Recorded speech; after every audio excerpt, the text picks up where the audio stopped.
నేను అబద్ధాలు ఆడేవాడిని కాదు. ఈరోజు వచ్చి 10 మందికి నిలబడినప్పుడు నేను చెడ్డోడిని అయిపోయాను. ఎక్కడ సైన్ పెట్టమంటే పెట్టాను, రమ్మంటే వచ్చాను, పొమ్మంటే పోయాను. ఎన్ని సినిమాలు చేయమంటే అన్ని సినిమాలు చేశాను. అన్న కంపెనీల్లో పనిచేశాను, సాంగులు చేశాను, వాళ్ళకి రికార్డింగ్లు చేశాను, ఫైట్ డైరెక్షన్లు చేశాను. ఎంతో గొడ్డులా కష్టపడాను. మనసు పూర్తిగా సంతోషంగా చేశాను. నాకు ₹1 అడిగింది లేదు, ఆశించలేదు. నేను దానికోసం నాకు కావాలి, నేను పనిచేసిన దానికి కూడా నేను అడగట్లేదు. ఒకటే అడుగుతున్నాను, మీకు నిజం తెలియాలి. అందుకోసమే ఏంట్రా వీడు అన్ని బయట పెడుతున్నాడు అనుకోవచ్చు, కానీ ఈరోజు నాకు భార్య పిల్లలు ఉన్నారండి. ఈరోజు నేను నిలబడకపోతే రేపు నా కొడుకు పెద్దోడైన తర్వాత, కూతురు పెద్దయిన తర్వాత వాళ్ళకి నేను సమాధానం చెప్పుకోలేను. నేను దొంగతనం చేసి వేరే వాళ్ళు కడుపులు కొట్టి పిల్లల మొహం నేను చూడలేను, ఆ కూడు నా పిల్లలకి పెట్టలేను. ఈరోజు నేను నిలబడపోతే ఇది నా పిల్లలకి చెప్పేది కరెక్ట్ కాదు, ఎవరికి కరెక్ట్ కాదు.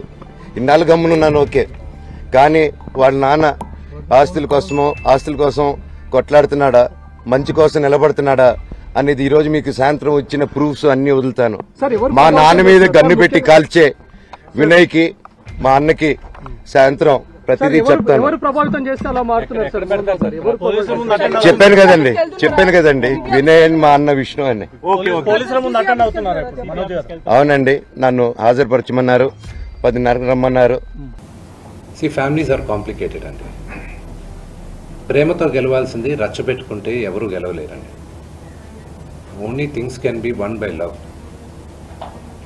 నాన్నగారు ఏంటో, ఆయన మనస్తత్వం ఏంటో ప్రతి ఒక్కరికి తెలుసు.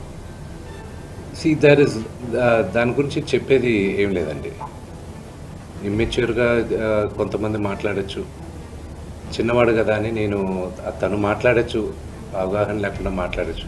But I just keep quiet. మీరు ఎన్ని క్వశ్చన్స్ అడిగిన ఫ్యామిలీ గురించి, నేను నా ఫ్యామిలీ విషయాలు నేను బయట చెప్పను. మీ ఫ్యామిలీ గురించి మీరు అడిగితే మీరు చెప్పరు కదా. Same thing I will not talk about my family. Problem ఎక్కడైందంటే, నేను కానీ ఊర్లో ఉంటే ఆ లెటర్ అసలు నేను కంప్లైంట్ ఇప్పించేవాడిని కాదు. I would have spoken to him. దీని అన్నిట్లోకి నేను విపరీతంగా నలిగిపోయేది. మా అమ్మ, ఆవిడ మంచాన్ని పడింది. నాన్నగారు అడిగింది ఒకే ఒకటి, సరే ఆ లెటర్ వరకే నేను మాట్లాడతాను, నా ఇంట్లో ఉండడానికి వీల్లేదు అన్నారు. అంతవరకే మాట్లాడుతున్నాను, అంతవరకే. అగైన్ మీరు అడిగింది ఏదైనా సరే నా ఫ్యామిలీ ఇష్యూస్ని నేను లెటర్ పెట్టిన దాని గురించే మాట్లాడతాను. ఇవన్నీ మీరు ఏమన్నా ఊహించుకోవచ్చు. కానీ సుమాను పెళ్లి చేసుకున్నాడు, బిడ్డను కన్నాడు, అది శుభకార్యం, అది మంచిది. I hope he lives 100 years with good health and wealth.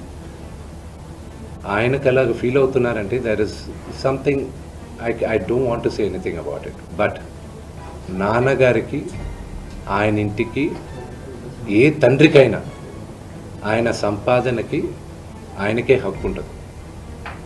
మా నాన్న ఆయన ఆస్తులన్నీ ఆయన కష్టార్జితం. మా నాన్న ఈ రోజుకి గర్వంగా చెప్పుకుంటారు, నాకు 2 చొక్కాలు ఉన్నాయి, ఆ చొక్కాలు నేను గంజి పెట్టుకొని నేను అరేంజ్ చేసుకున్నాను. ఎందుకంటే డ్రెస్ అండ్ అడ్రస్, ఒక వ్యక్తితో ఎలా మాట్లాడతావు అడ్రస్, నువ్వు వేసుకున్న బట్టలు, డ్రెస్, ఈ 2 గొప్పగా ఉండాలని.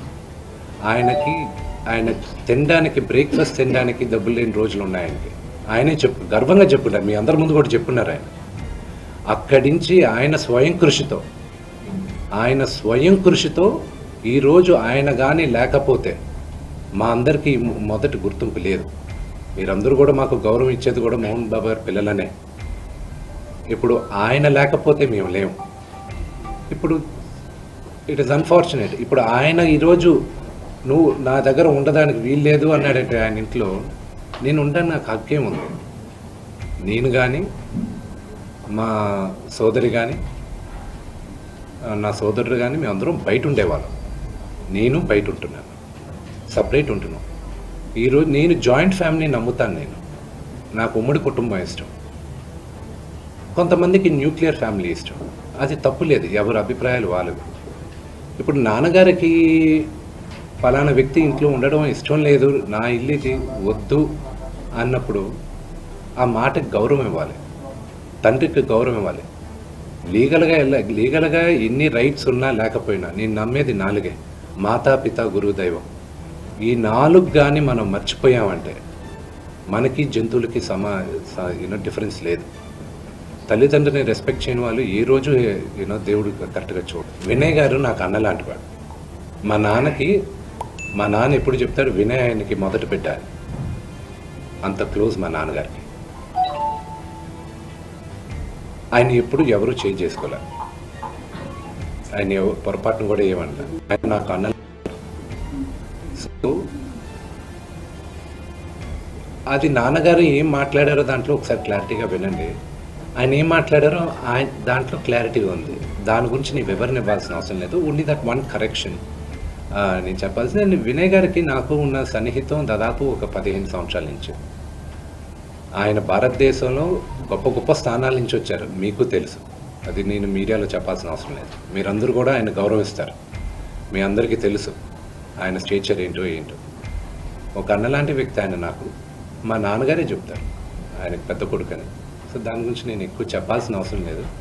అండ్ ఆయన దాంట్లో చెప్పింది అది మీరు అర్థం చేసుకోవాలంతే.